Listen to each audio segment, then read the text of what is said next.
Hi all, അസ്സലാമലൈക്കും. Welcome back to Silna's kitchen. ഇന്നത്തെ recipe ഭയങ്കര സിമ്പിൾ ആയിട്ട് തയ്യാറാക്കി എടുക്കാൻ പറ്റുന്ന നല്ല സോഫ്റ്റ് ആയിട്ടുള്ള ഒരു അടിപൊളി ബ്രേക്ക്ഫാസ്റ്റിന്റെ റെസിപ്പിയാണ്. നമ്മുടെ പൊറോട്ടയൊക്കെ കഴിക്കുന്ന അതേ ടേസ്റ്റില് അതുപോലെ തന്നെ നല്ല പഞ്ഞ് പോലുള്ള ഒരു അടിപൊളി ബ്രേക്ക്ഫാസ്റ്റ് ആണ്. നമ്മുടെ വീട്ടിലേക്ക് പെട്ടെന്ന് ഒരു ഗസ്റ്റ് വരികയാണെന്നുണ്ടെങ്കിലൊക്കെ തയ്യാറാക്കി കൊടുക്കാൻ പറ്റുന്ന ഒരു അടിപൊളി ബ്രേക്ക്ഫാസ്റ്റിന്റെ റെസിപ്പിയാണ്. ഇറച്ചിക്കറികളുടെ കൂടെയോ മുട്ടക്കറിയുടെ കൂടെയോ കടലക്കറിയുടെ കൂടെയോ ഒക്കെ കഴിക്കാൻ പറ്റുന്ന ഒരു അടിപൊളി ടേസ്റ്റി ആയിട്ടുള്ള പലഹാരമാണ്. ലെയറായി നല്ല സോഫ്റ്റ് ആയിട്ടിരിക്കുന്ന ഒരു അടിപൊളി പലഹാരമാണ്. അപ്പൊ ഇതെങ്ങനെയാണ് തയ്യാറാക്കുന്നതെന്ന് അറിയാനായിട്ട് വീഡിയോ സ്കിപ്പ് ചെയ്യാതെ മുഴുവനായിട്ടൊന്ന് കണ്ടു നോക്കണേ. റെസിപ്പിയിലോട്ട് കിടക്കുന്നതിന് മുമ്പായി സിൽനാസ് കിച്ചൺ ചാനൽ ആദ്യമായിട്ട് കാണുന്നവരാണെങ്കിൽ പ്ലീസ് ഒന്ന് സബ്സ്ക്രൈബ് ചെയ്തേക്കണേ. ഒപ്പം തന്നെ ഈ വീഡിയോസ് നിങ്ങൾക്ക് ഇഷ്ടപ്പെടുകയാണെങ്കിൽ ലൈക്ക് ചെയ്യാനും ഷെയർ ചെയ്യാനും മറക്കരുതേ. ഇനി നമുക്ക് ഇതെങ്ങനെയാണ് തയ്യാറാക്കുന്നതെന്ന് നോക്കാം. ഇതിനായി ഞാൻ ആദ്യം തന്നെ ഒരു മിക്സിയുടെ ജാർ എടുത്തിട്ടുണ്ട്. ഇതിലേക്ക് 250 ml കപ്പിന്റെ അളവിൽ 1 കപ്പ് ചോറാണ് ഇട്ട് കൊടുക്കുന്നത്. ചോറ് ഏത് അരിയുടെ ചോറായിരുന്നാലും കുഴപ്പമൊന്നുമില്ല. ബാക്കി വന്ന ചോറാണെങ്കിലും ചൂടോടെയുള്ള ചോറാണെങ്കിലും ഏത് വേണമെങ്കിലും എടുക്കാവുന്നതാണ്.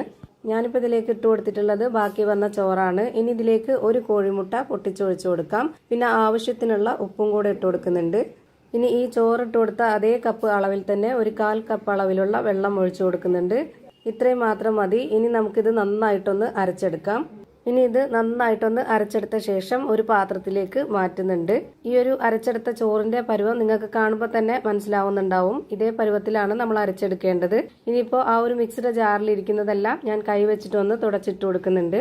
ഇനി അടുത്തതായിട്ട് ഇതിലേക്ക് ഇട്ട് കൊടുക്കുന്നത് 250 ml കപ്പിന്റെ അളവിൽ 2 കപ്പ് മൈദയാണ്. ഗോതമ്പ് പൊടിയിലും ഇത് ചെയ്തെടുക്കാവുന്നതാണ്. എന്നാലും ഈ ഒരു ബ്രേക്ക്ഫാസ്റ്റിന് ഏറ്റവും കൂടുതൽ ടേസ്റ്റ് മൈദയിൽ ചെയ്തെടുക്കുമ്പോഴാണ്.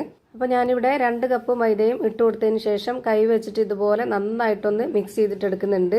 ചോറ് അരയ്ക്കുന്ന സമയത്ത് തന്നെ ഉപ്പിട്ട് കൊടുത്തതുകൊണ്ട് ഇനി ഇതിലേക്ക് ഉപ്പിന്റെ ആവശ്യമില്ല.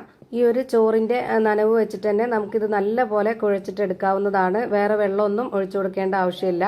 ഈ ഒരു മാവിന്റെ പരുവം എന്ന് പറയുന്നത് ചപ്പാത്തിയുടെ മാവിന്റെ അത്ര ടൈറ്റും ആവരുത്, എന്നാൽ പൊറോട്ടയുടെ മാവിന്റെ അത്ര ലൂസും ആവരുത്. ഒരു ഇടത്തര പരുവത്തിലാണ് ഇത് റെഡിയാക്കി എടുക്കേണ്ടത്. ആ ഒരു ചോറിന്റെ നനവ് വെച്ചിട്ട് തന്നെ ഞാനിപ്പോൾ ഇതാ നന്നായിട്ട് കുഴച്ചെടുത്തിട്ടുണ്ട്. ഇനി ഈ മാവ് രണ്ടായിട്ടൊന്ന് കട്ട് ചെയ്തെടുക്കാം. എന്നിട്ട് നമുക്ക് കൈ വെച്ചിട്ട് ഇതുപോലെ ഒരു ബോൾസ് ആക്കി മാറ്റണം.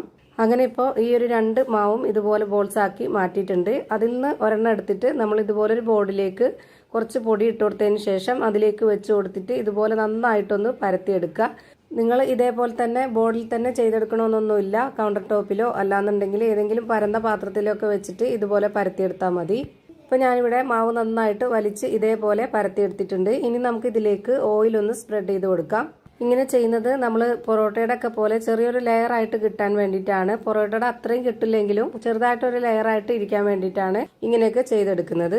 ഇതുപോലെ ഓയിൽ ഒന്ന് സ്പ്രെഡ് ആക്കിയതിന് ശേഷം കുറച്ച് മൈദപ്പൊടി കൂടി ഇതുപോലെ ഒന്ന് ഇട്ട് കൊടുക്കാം. എന്നിട്ട് നമുക്ക് ഇതിന്റെ ഈ ഒരു അറ്റത്തു നിന്നും ഇതുപോലെ ഒന്ന് റോളാക്കി എടുക്കാം. അങ്ങനെ പരത്തിയെടുത്ത മാവ് ഞാനിവിടെ റോൾ ചെയ്തെടുത്തിട്ടുണ്ട്. ശേഷം നമുക്ക് മാവ് ഇതുപോലെ ഒന്ന് ഒതുക്കി കൊടുത്തിട്ട് ഇതുപോലെ ഒന്ന് കട്ട് ചെയ്തെടുക്കണം. ഞാൻ ചെറിയ വലിപ്പത്തിലാണ് കട്ട് ചെയ്തെടുത്തിട്ടുള്ളത്. നല്ല കട്ടിയായിട്ടിരിക്കണമെന്നുള്ളവർക്ക് ഒത്തിരി കൂടി വലിപ്പത്തിൽ കട്ട് ചെയ്തെടുക്കാവുന്നതാണ്. ഇനി കട്ട് ചെയ്ത് വെച്ചതെല്ലാം ഇതുപോലെ ഒന്ന് മടക്കി ഒതുക്കി കൊടുക്കുന്നുണ്ട്. ഇതുപോലെ ചെയ്തെടുത്തതിന് ശേഷം നമ്മൾ ഇതൊന്ന് പരത്തി കൊടുക്കുകയാണെന്നുണ്ടെങ്കിൽ ചെറുതായിട്ടൊരു ലെയറായിട്ടിരിക്കും. അതുപോലെ നല്ല സോഫ്റ്റ് ആയിട്ട് കിട്ടുകയും ചെയ്യും.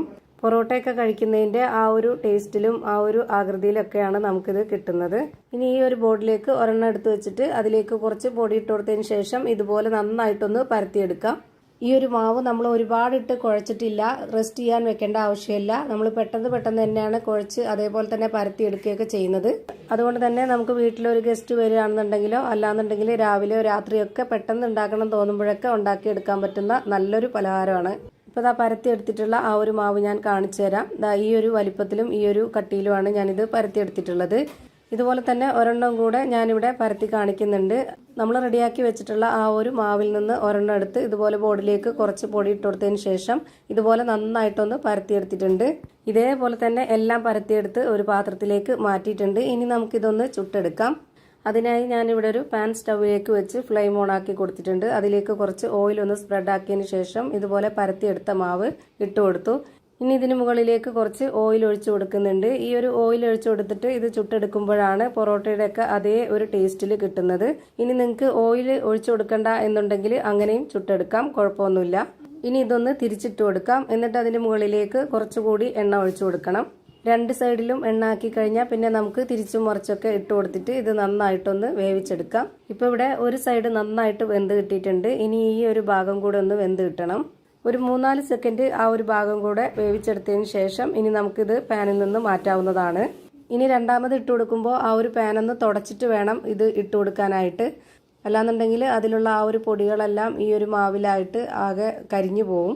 അപ്പോൾ ഞാൻ രണ്ടാമതൊരെണ്ണം കൂടി ഇട്ട് കൊടുത്തിട്ട് തിരിച്ചും മറിച്ചും എണ്ണയൊക്കെ ഒഴിച്ചു കൊടുത്തിട്ട് നന്നായിട്ട് വേവിച്ചെടുക്കുന്നുണ്ട്.